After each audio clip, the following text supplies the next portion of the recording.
This property behind me made me £18,000 profit in 1 week. Stable, secure, is pretty much guaranteed to go up. I purchased all of this property using none of my own money. Tenants moving in as we speak. I've made over £510,000 from this one property in 12 months. On this one street alone, I pretty much own all of the properties. Hi everyone, my name is Dan Eaton. I'm the lead trainer at Progressive Property for commercial to residential conversions. I'm a property investor and property developer specialising in converting commercial property into residential. And we're here in my hometown today of Cheltenham, and I'm going to show you around some of the developments we've got in our local goldmine area. Now, whether you've got no property or maybe a few buy-to-lets, I'm going to show you how you too can have a development portfolio worth millions of pounds. So before we get started, make sure you like, subscribe and hit that bell notification. So come with me and I'll show you my property portfolio. So I started in property in 2017 by going to a multiple streams of property income event. I was invited to a Progressive Property event.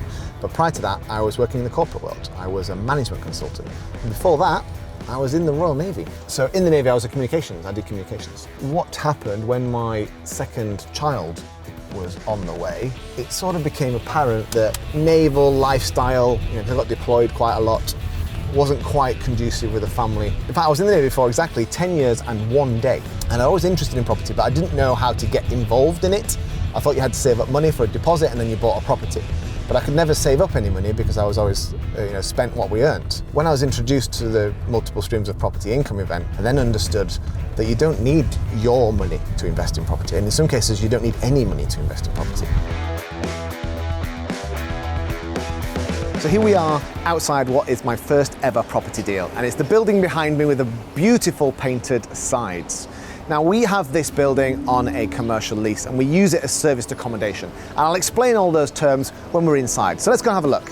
So here we are in one of the bedrooms. Looks nice for people to come and stay, very comfortable. And then into this one is in the loft. So we call this a stylish downtown loft. But as you can see, we've got plenty of seating area. This is a sofa bed as well. So this apartment would sleep 6 if it needed to. And then into the kitchen dining space over this end. We generally provide decent cooking equipment, coffee machine, kettle, toaster, those sorts of things. So people can literally come and stay here instead of going to a hotel and have a home away from home. So in 2017, I'd attended the multiple streams of property income event and decided serviced accommodation was going to be our strategy. So then I started looking around at the market, trying to understand what the market needed, who the customers were going to be, who was going to be wanting to stay in Cheltenham on a short-term basis and therefore would want to stay in a serviced accommodation unit. Once I started understanding the market, and actually there's a decent contract market, but there's also a decent white collar market, and there's also a really decent tourism market, it almost didn't matter what type of property we took on. So then at work, I noticed on the notice board, actually highlighted to by a really good friend of mine, there was an apartment for rent in the centre of Cheltenham. The advert read something like, newly refurbished apartment in the centre of Cheltenham, available for rent. And it said things like, either buy the room or for the entire apartment. And there's one key phrase at the end of the advert that really got my attention, which said, more available. So I met with the landlord, he talked me through what he had, and basically he had this block, which was 8 apartments in one block. In some ways he had a problem with, because he couldn't fill it. He didn't have all the people that he needed inside the property to pay the rent on it. I talked to him about what I wanted to do, and ultimately I wanted to take on probably 2 properties, 2 flats within this block to do a tester of whether the tourism market was better or whether the contract market was better for short-term accommodation. And when I got talking to the gentleman, the landlord, we had conversations back and forth. He checked me out, I checked him out, we did all the due diligence. And then he turned around to me in the Waitrose cafe where we were having a coffee, having a meeting. And he said, would you like to take the whole block on a commercial lease for 10 years? And I said yes. And then went and found out what a commercial lease was. So HMO is a house of multiple occupation, or a house of multiple occupants, sometimes called between the two. And what it would be is, in example, in this flat here, this is a 2-bedroom flat, and we've seen the 2 bedrooms.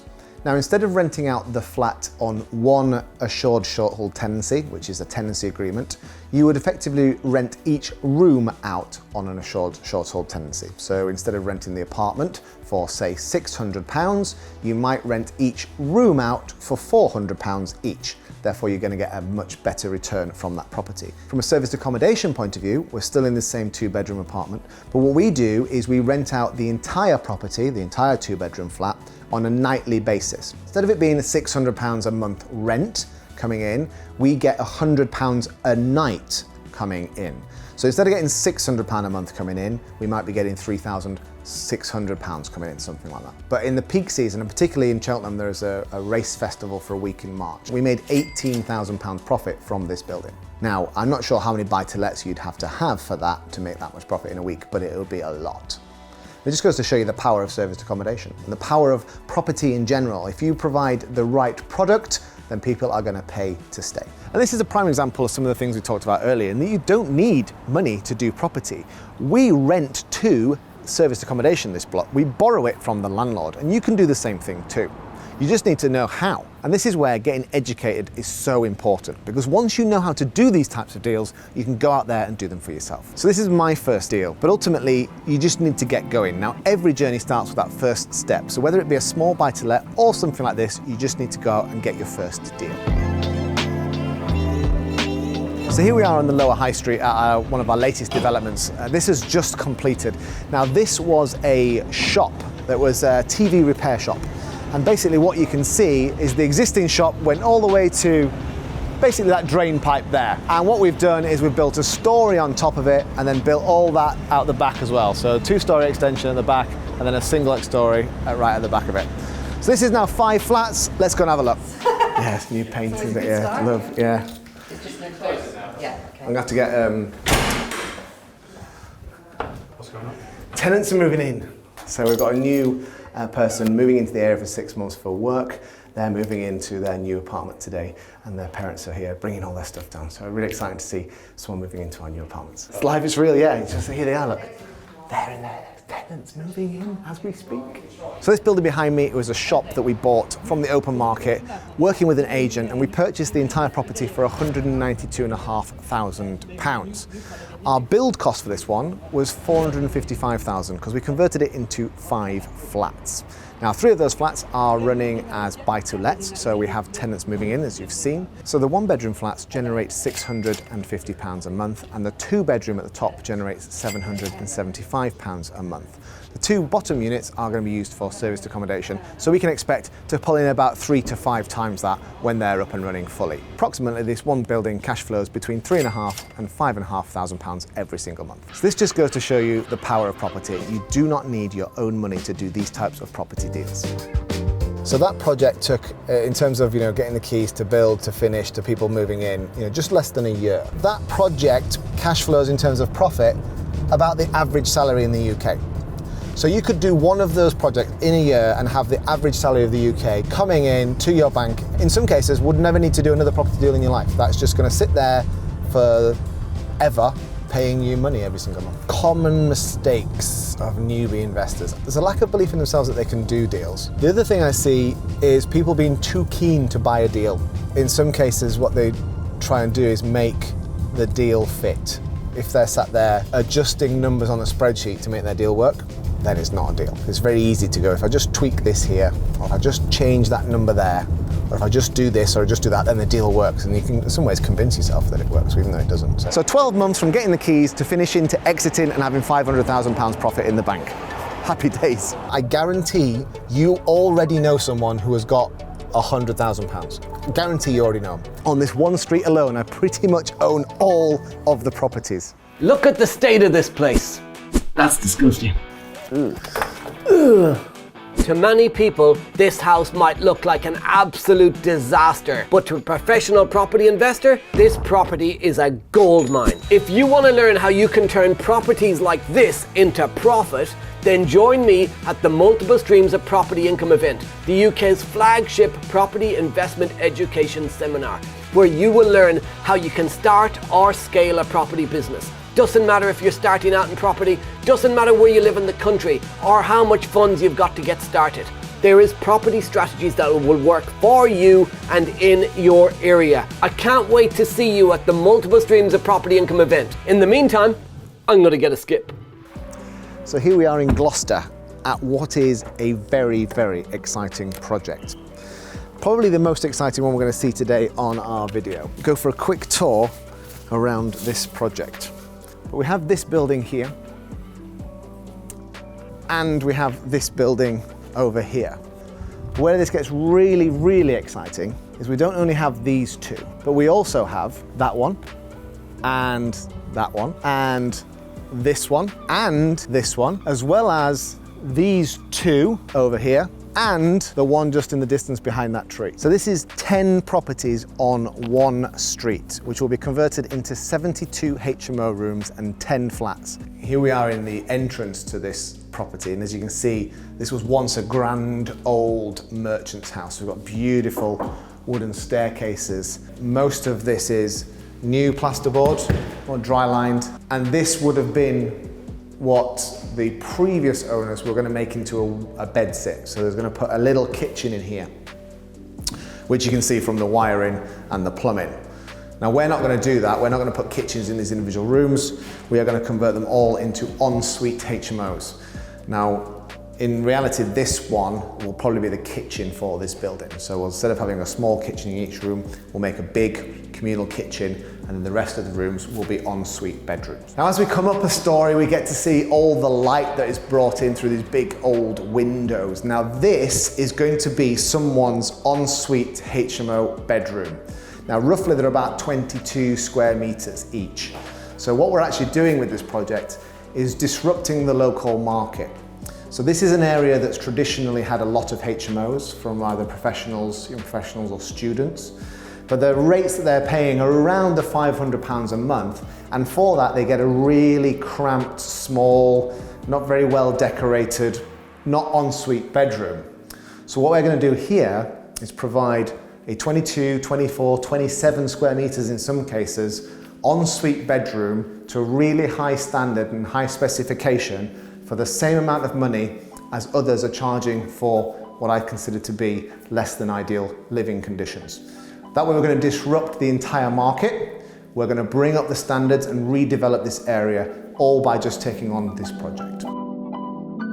Now, what was quite interesting about this property when we bought it is this section we're about to go in, we'd never been in there. So this bit here was bricked up, and the parts around the side that had the doors were all boarded up. So we'd never been into this section of the property until we got the keys. So this is now going to be the kitchen for this property, with the living area through those doors there.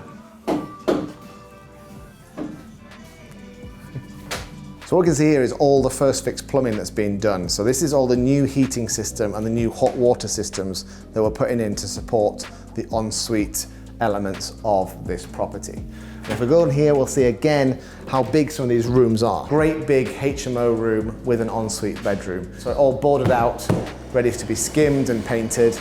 We've got the shower trays in, plumbers are just finishing off putting all their first fix in, so we start plastering very soon. So we've just come out of number 14, and this is the plot of land that's at the back of these properties. Now, this plot of land did have planning permission for 13 units, 13 one-bedroom apartments, and we're going to look to reinstigate that planning permission. What you can see from the buildings behind us, we have got scaffolding up. And that's because some of the roofs need a few tweaks, a few repairs. Now, we weren't able to do a full survey of the roof when we bought these properties, so we had a contingency for some of our roofing, and which we're now using. Now, the recent rain that we've had has highlighted some issues, so a bit of a blessing in disguise. So we have found all the leaks now, and the scaffolding allows us to go and fix all those. This deal here was all the properties as you see in the background, and we bought them all for £2.5 million. We're going to spend roughly £1 million on converting them into 72 HMO rooms and 10 flats. That will give us a gross rent roll when complete of £44,000 a month. Estimated that will be £28,000 a month net from one property transaction. Part of the reason why we're doing this particular project was not only to provide decent homes for people who live in this area and regenerate it, but also to provide a stable income for our family generations to come. It's worth pointing out that some people think you need to own an entire city to make any money from property, particularly if you're talking about legacy for your family in generations to come. But it doesn't have to be an entire city or a town. Sometimes a street is all you need. Right, so here we are outside one of our latest projects. This is a care home to 12 flat conversion project. Now, we bought this about 8 months ago for about £1 million, and it's costing us roughly £650,000 to convert it. When it's all finished and sold, it should bring in about 2.4 million, which leaves us roughly £500,000 profit in this deal. So let's go and have a look. So this is one of the 2-bed units that we've got here. We've got a bedroom in here. And we've staged this flat so that we can show people what it can be used for. So we've actually got a rather large day bed in here, but you could have an office. You could put a double bed in as well if you wanted to. Then moving into our kitchen, living, dining space. Again, we've staged this to show that all the furniture that you can get in there. We've got a full set of dining tables. And then into our kitchen. One of the key things to think about when you're doing a project like this is who is going to be the end user. So we talk a lot in commercial conversions about adding value. So adding value to the building to then make it useful for the people who are going to use it. So we need to understand who those people are. So in this area, as you see in this spec, is slightly different to some of the things you've seen earlier on, because this is the type of spec for the type of people who live in this area or who want to live in this area. So we start with them right at the start. So who is this going to be used for? What is it that they want? What sort of tastes do they have? What are their requirements? And then we'll design it based on that. And then the designers will come up with the scheme. We'll just check it to make sure it meets the criteria for that demographic of those end users. And then once we've done all that, we just go and source all the materials as part of the building contract process. The key thing when you're pricing up your builds to make sure you spend the money in the right places. So for example, we would put a cheaper door in, but a nicer door handle, because you're going to touch that door handle. Therefore, that's the bit you're going to feel feels expensive. So like on these, we've got our lovely, fairly expensive Bosch cookers on the hob and the oven, because those are the things that you see. Whereas when we've got our internal fridge freezers or our integrated fridge freezers, they're a slightly cheaper make. They're not cheap, but they're slightly cheaper. So that gives us better value, but you don't see that. So you touch the nice handles, you open up a lovely internal fridge freezer, you see the lovely hob and you see the lovely oven. So we're spending the money where it actually makes a difference. So we came across this deal rather randomly by just having a look on Rightmove and seeing what was around the local area. And one of the things we did is we just took all the filters off and went, what's available, start with the most expensive, and then work down. And this property came up at the top of that list, but it had the photos from the back rather than the front. And I think that put a lot of people off, because no one was really sure what it was. So the £1 million that we needed to find to purchase this building and the £650,000 to develop it, the majority of that came through a specialist lender. They're called development finance lenders, and they will lend you roughly 65 to 75% of the total amount of cost for this project. We then topped up that development lending with private individuals finance. So we borrowed money from investors who put their money into this project for an interest return on their money. So from getting the keys to finishing this project is about 12 months. So 12 months from getting the keys to finishing to exiting and having £500,000 profit in the bank. Happy days. So what I'd say is if someone's thinking of flipping a 3-bedroom house, don't bother flipping a 3-bedroom house, do a commercial conversion. Because you're going to have the same amount of effort, the same amount of hassle, but your returns are going to be completely dissimilar. You're going to have much better, much bigger returns with a conversion project. So if you're looking at doing stuff to hold, then that's a different matter. So here we are at our London Road development. Now this is a conversion and a new build project. So we've got the original building, which has been converted into 5 flats, and then we've got this new build extension, which is 7 flats. So this is a 12 flat scheme. This is to sell, so we've sold 9 of the 12 already. Let's go and have a look inside. Not that key. What key is it, Ed? This one. Let's pull the door towards you. I'm getting my own building. Oh, my favourite part of this is this kitchen, living, dining space. So we've got a great big kitchen over here, and then we've got these huge balconies. Now that one is for planting, but this one is for partying. This was the one I wanted to keep, but we had a decision to sell them all, so we're selling them. We kept it off the market to generate interest, but it did sell to the first person who viewed it. So this deal we actually found by networking. So the current owner of this deal was someone we met actually in the progressive property community. And they had this project which they'd been trying to get planning permission to build this extension on for quite a significant amount of time. By that time, they've moved on to different things, they moved on to different deals, so this was sort of, in some ways, surplus to their requirements. So we decided to buy it off them. So we purchased this building for £500,000 and then spent roughly £1 million converting it. Now, the gross development value of those flat sales, plus the 3 that we've yet to sell, puts the GDV, the gross development value, of somewhere around £1.9 to £1.95 million, which should bring in, after all costs, a profit of around £400,000. Not bad for one deal. Why do people invest with new property investors? People invest with people that they know, like, and trust.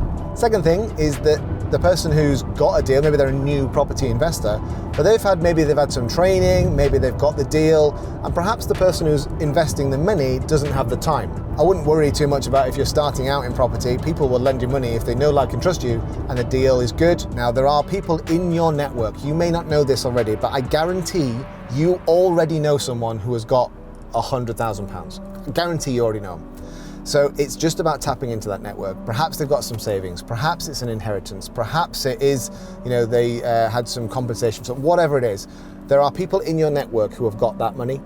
You just need to let them know what you are doing, and then they will let you know that they've got the cash. So we've come to the end of a video tour, and I've shown you a small portion of my property portfolio. So as you can see, investing in property is a great way to create the life that you want. Now, when I was in the Navy, when I was in the corporate world, it didn't really fit in. I always wanted to do something else. But now I've discovered property, my life has completely changed, and yours can too. Now, the things we've seen today are my property portfolio and what I've done on my journey, but there's nothing special about that. And if you want to get into property, you can do that too.